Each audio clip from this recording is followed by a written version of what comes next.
Hello, everyone. Thanks for joining our open mic from React Play. So, it's yet another episode where we'll be learning things together and we'll be really enjoying this particular episode.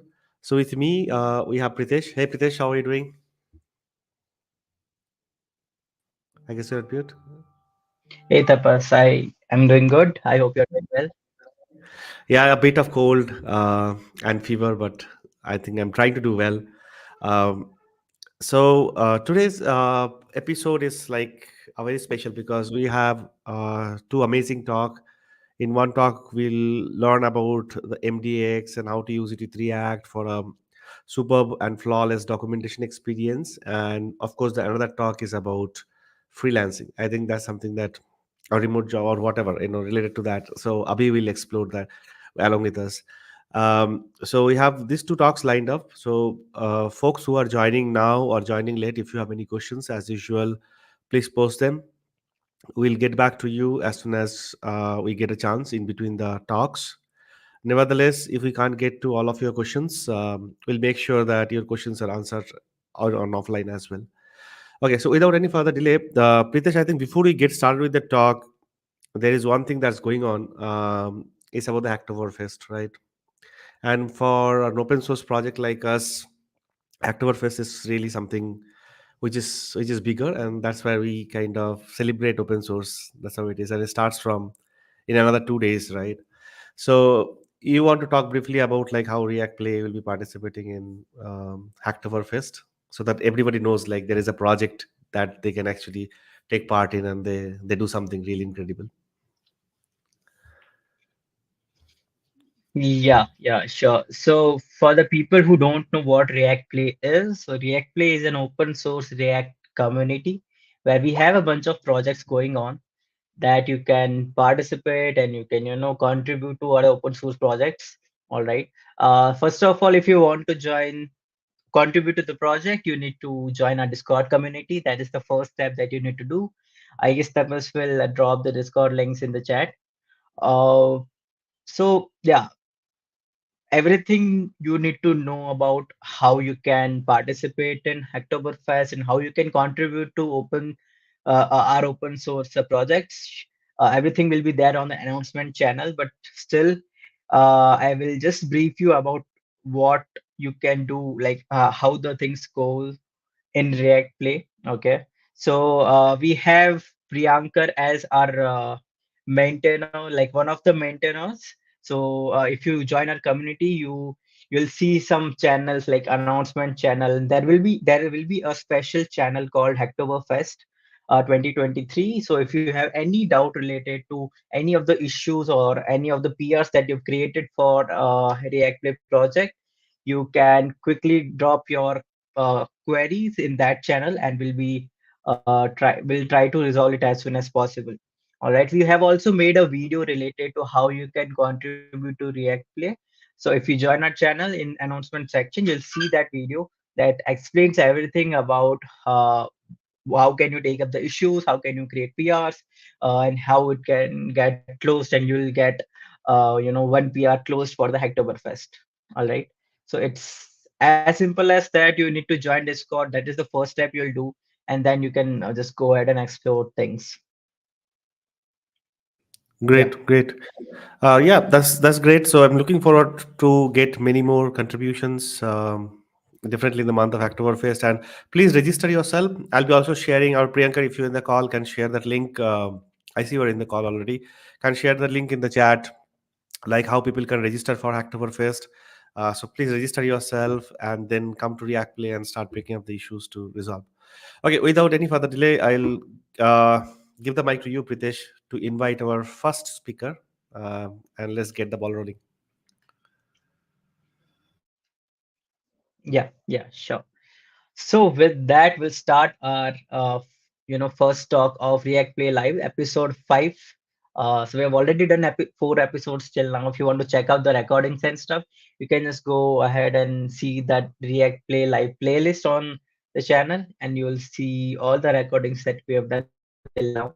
So this is the React Play Live, and we would like to invite our first speaker, Shivam, to talk about React Play Live. MDX React, like how you can create a beautiful documentation and stuff using React. So I would like him to introduce himself and share his screen and start the talk with that. Yeah, Yes, Shivam, hi you can go everyone. ahead and Happy. start.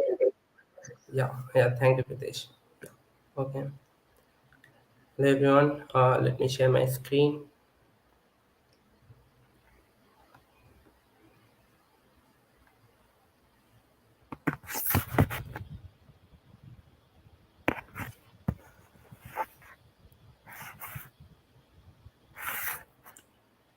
Okay, hope it's visible now. Yeah, it's visible. Can get started. Yeah, yeah. Okay. Screen is also visible, right? Slides are now visible. Okay. Yes, it's visible. Uh, yeah. Okay. So, hello everyone. I'm Shivam, a software engineer currently working in a fintech startup with technologies like React, Next.js, JavaScript, and TypeScript. And I'm truly excited to be here with you all today. Thanks, Tapas and Pritesh and whole React Play team for giving me this chance. Today we are going to talk about the documentation. We will talk about MDX and also the React. So these three things we are going to talk about. So without wasting a time, let's get started because this talk will going to be a short but full of knowledge. Okay, so let's get started. I have spent almost 2 years in the world of React development, working on various projects, and like many of you, I've also faced the challenge of creating documentation, right? So of a project, silently contributing to its success, but it can also be a daunting task, right? Well, today we are going to talk about the MDX that can make this journey not just smoother but also more enjoyable. So, without wasting a bit, let's get started. How MDX can be a game changer for our React project's documentation. So, what exactly MDX is?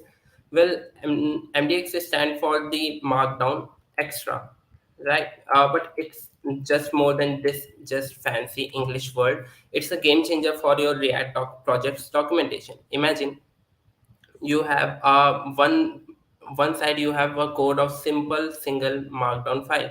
See here we have a single simple text markdown code. On the other side you have a dynamic React components like superheroes of the web. We have a complete React.js dynamic code.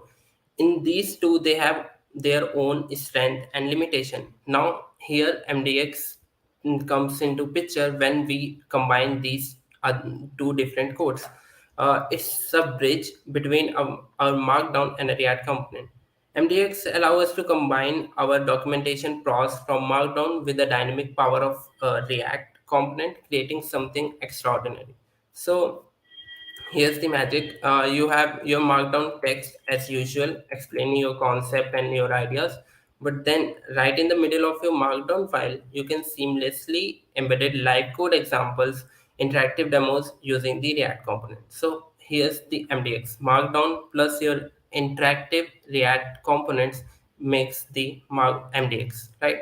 So let's explore the key differences between regular Markdown and the React components when it comes to documentation. So now imagine you're working on a project and you need to explain how a button works in right. So in regular Markdown, you might write a description of the button's functionality and appearance like this. Here you can see that uh, in your MD file, you will write to create a button, use a line code. When you click on this button, this happens.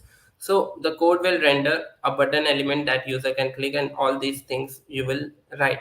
So Markdown is great, but for the simple text explanation, but it falls short when you want to showcase interactive components or demonstrate how they behave in real time, right? So here MDX steps in. With MDX, you can have the best of both worlds, right?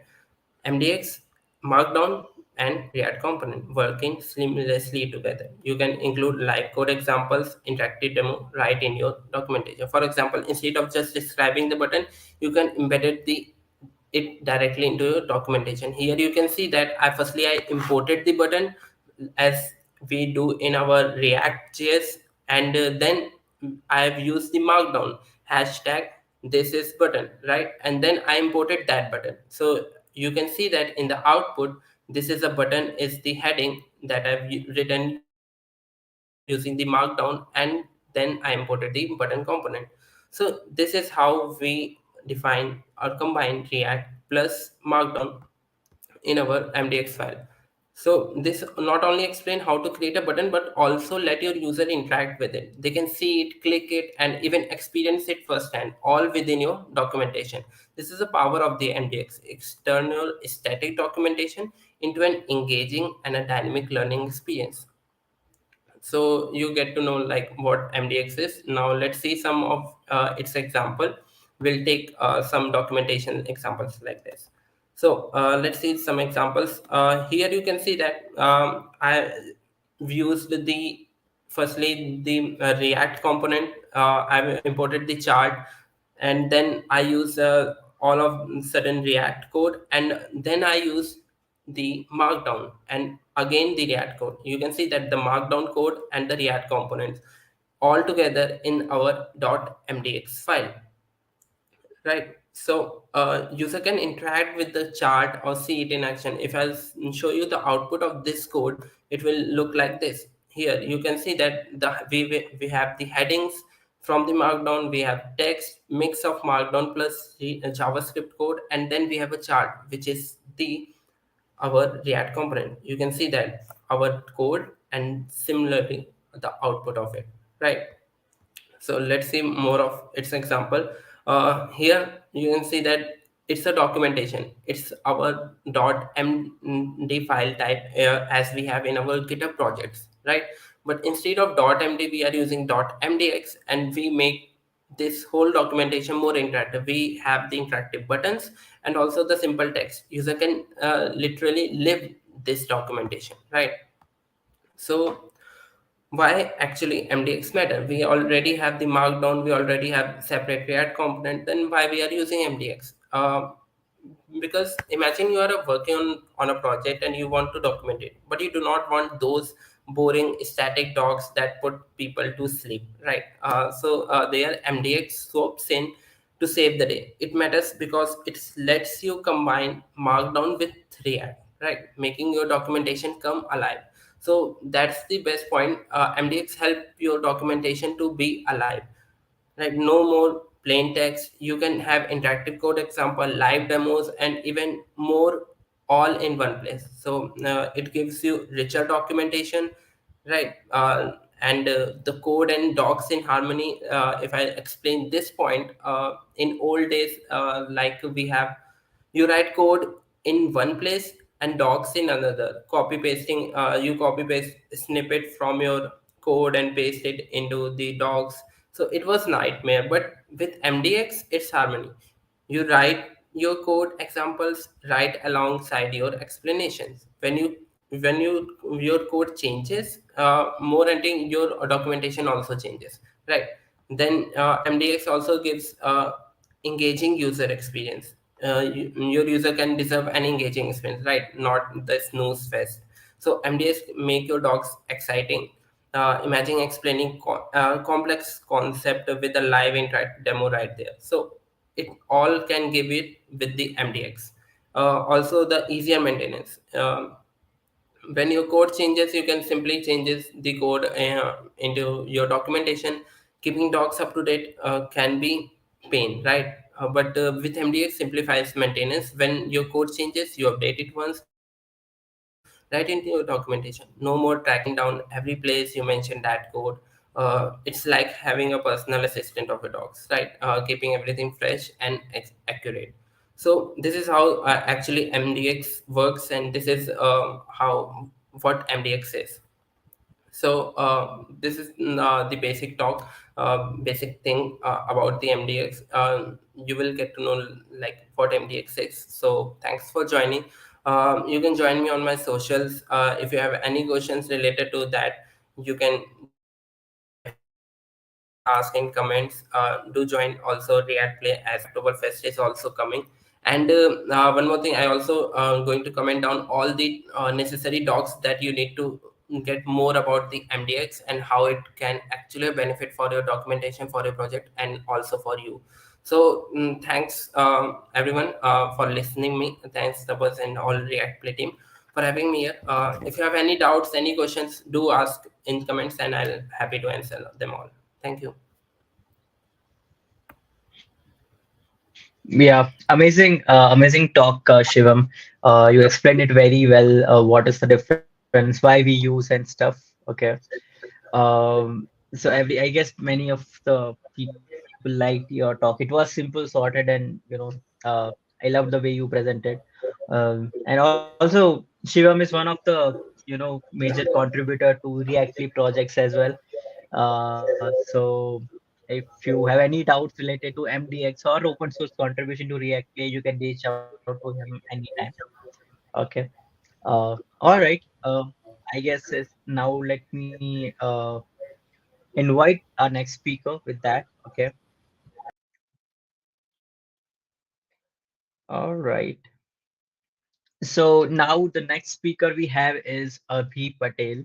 So he'll be talking about freelancing, how you can get freelancing projects, what are the do's and don'ts to be a successful freelancer. So with that, I would like to invite Abhi on the stage. You are on the stage now, Abhi. You can unmute and share your screen and talk about yourself and then about your talk. Good luck. Hi, thank you, Pritesh, for introducing me. Hello, everyone. Let me share my screen.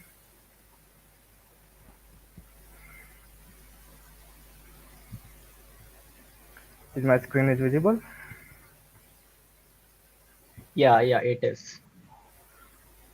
Okay. So let's talk about myself. Who am I and what am I doing? So I am full stack web developer. I'm doing freelancing work. It's been almost 1.5 half year, and I'm doing freelancing work. Well, I'm getting freelancing projects from place not online platform, but locally and manually. So I would like to share some my experience and some knowledge about how to find freelancing project in the world of finding the project in manually. So I'm also doing serving as an advisory board member at IEEE SOSB, and I am into the core team in tech team, devs in tech community, where I am doing some helping community related to the tech. So let's dive into the freelancing. So um, welcome the world of freelancing. What most of the people are asking that what is the freelancing? It's the freelancing is going or any other competition are there.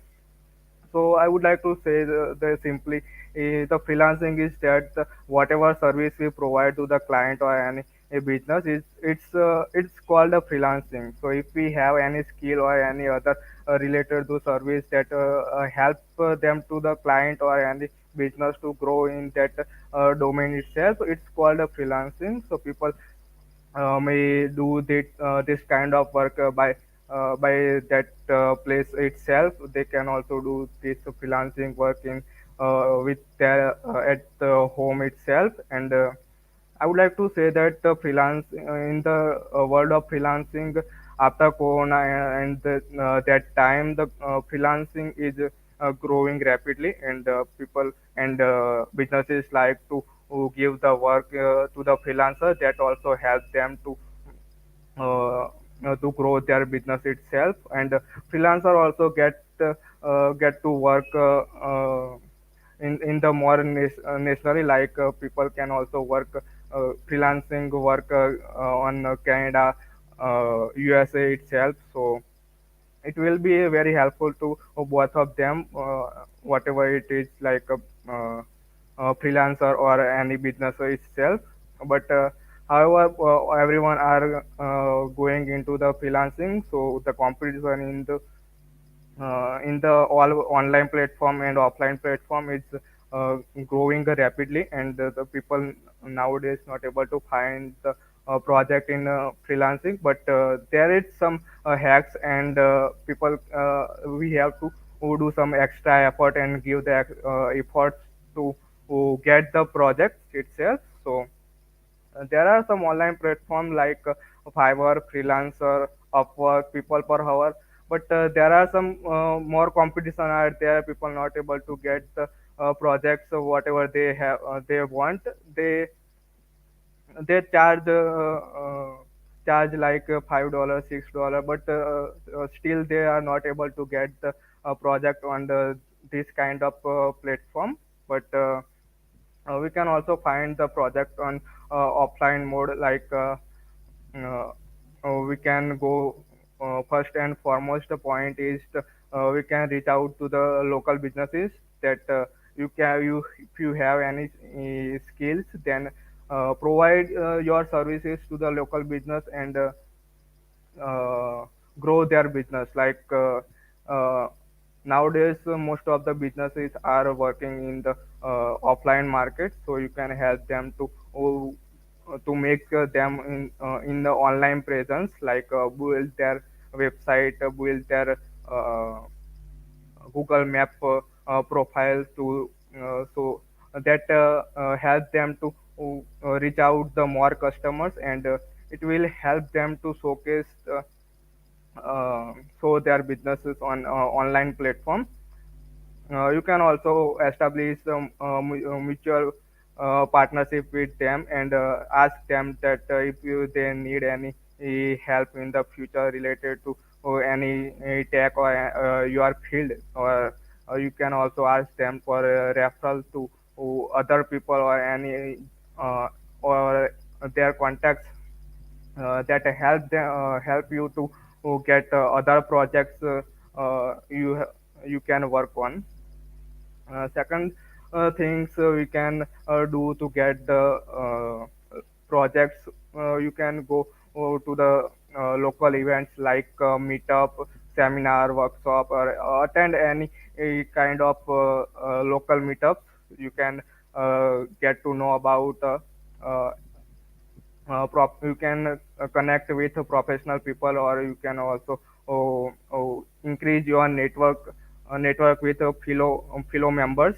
So you can share that you are doing the freelancing work on this domain and exchange your business card to them, and collaborate with the attendees and showcase that you have some knowledge or doing some freelancing work that helps to the any businesses. So we will also able to get the project on that events itself. Moreover, you can also find the freelancing agency. I think most of the people not able do not know about the freelancing agencies, like a vacancy is there who's working as a freelancing agency, like they provide the freelancer to the clients or any company. So you can also connect to if you have any experience or any expertise in the domain of your services, then you can connect with them and you can start working with them. So you can will able to get the project with within that agencies. You can submit a portfolio and connect with uh, human resources of that agencies. I think most of the freelancing agencies are based on the international uh, place like Canada, USA. You can also connect with them, so you will also able to get the good wages on that uh, freelancing projects. And and the other most point is we can talk about word of mouth. If we should have to talk that what we are doing currently in the service. I think most of the freelancer do not share that we are doing freelancing work in this domain. They are they are thinking that what will happen if we talk to the our relatives or our friends, we will not able to get the projects with them.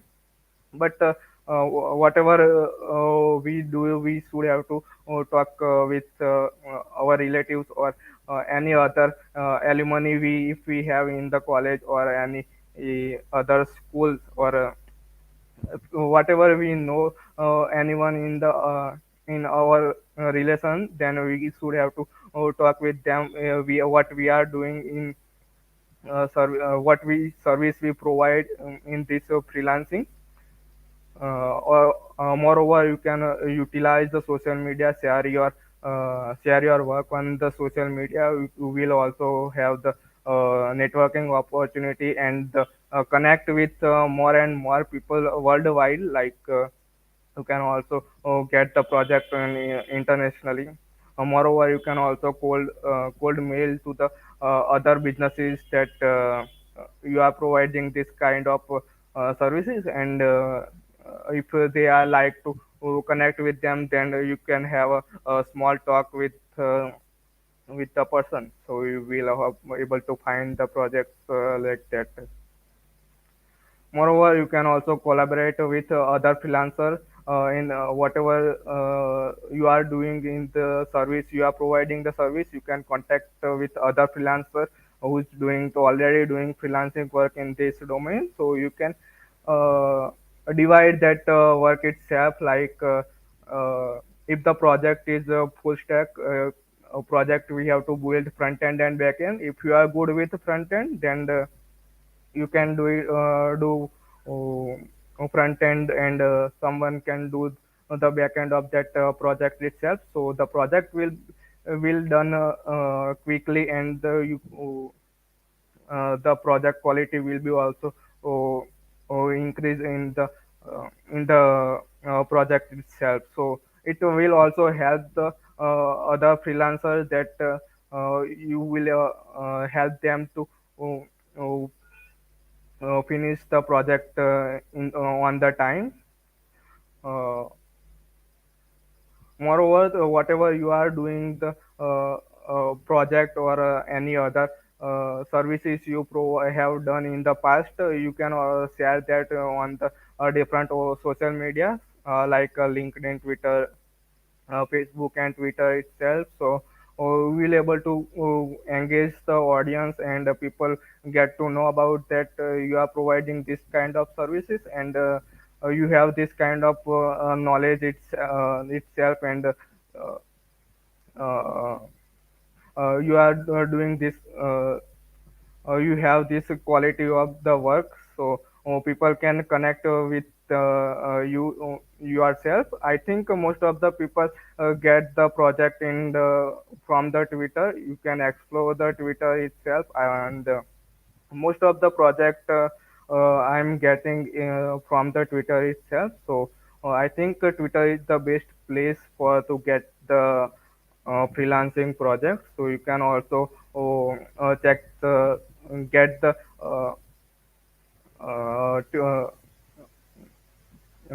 get the knowledge of freelancing, get the client from the Twitter itself.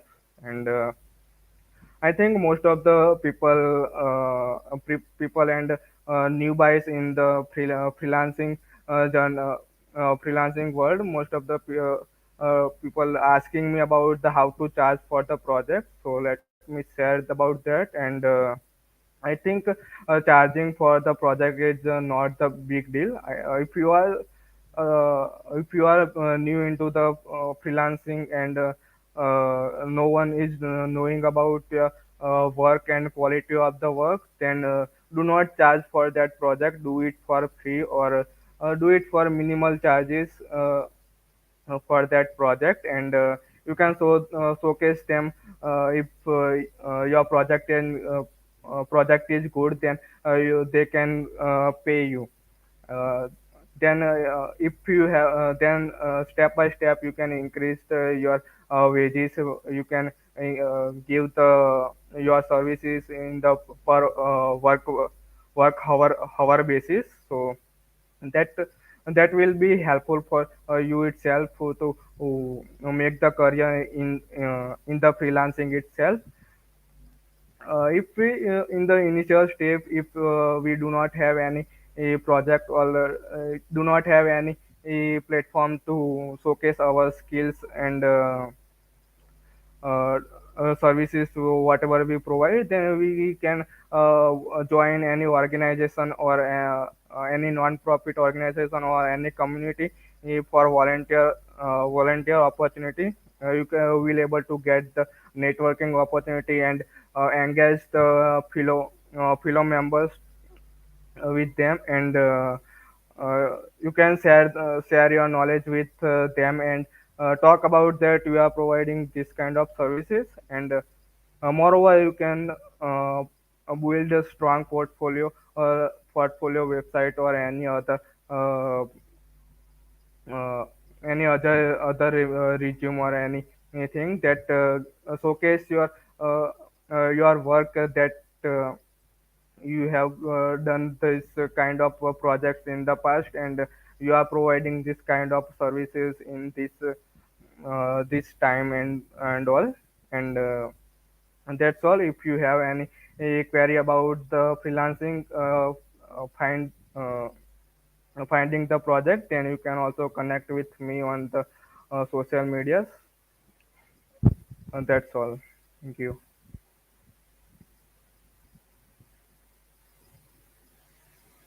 All right. Really insightful session, Abhi. You explain pretty much everything that one should know before or during starting and freelancing projects, how you can find the projects, what. And most crucial part was the thing that you explained was the pricing, right? It's like when it comes to pricing, we are little unsure about what pricing we can pitch, what can we pitch to the clients. That you explained it very well. And all of you, if you have any other questions related to freelancing, how to get clients, feel free to reach out to Abhi. He's there on all the socials. And yeah, amazing talk. I guess a lot of people loved your talk. And yeah,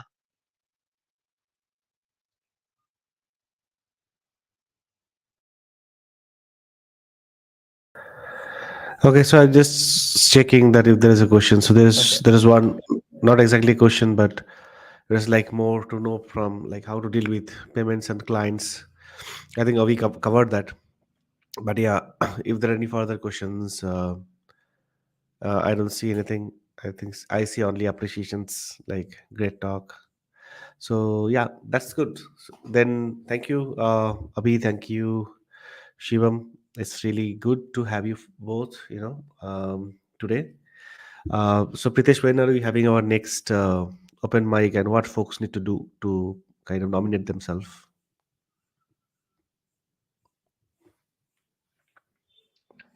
Yeah, so for episode 6 of React Pay Live, I will share the link of a Google form. You need to fill that Google form. It will be there on our socials if you scroll a bit. Uh, but I'll share it again. You can also find the link in in the Discord also. If you want to get nominated for the React Pay Live episode 6, you can go ahead and just submit your talk, and let me share it here as well. Okay. uh just Yeah, I have the link. I'll just share it here as well, I can do in that. case if Yeah, someone want. yeah, I Okay, just found it, all right, shared all it. right, cool. That's pretty much okay. Awesome, thanks. So yeah, that's pretty much it for the React Pay Live. Let me reiterate on the Hacktoberfest again. Hacktoberfest is a festival for all the open source contributors. So if and also React Play has an open source project. You can uh, create a PR for open source React open source project, and that will be counted under Hacktoberfest. Uh, you can join to our Discord, and you can go to the Hacktoberfest 2023 channel. Uh, You need to know about Hacktoberfest is on our Discord channel. If you go to reactplay.com, that is our project. React Play. Let me share the React Play link also. Um, yeah, this is what our project is. This is our GitHub repo, and also if you go to our Discord channel, you'll see a video. You watch that video, it covers pretty much everything how you can contribute to the React Play project. I guess I'm facing some difficulty with sending the link. Tapas, will you That's be fine. able to share the link? Yeah, yeah, I'll do that. React Play link. Yeah, yeah, I just did Okay. that. Yeah. So I guess with that we can conclude the talk. Yeah, we can conclude for today. See you again very soon. Thank you, everyone. Take care. Have a great weekend.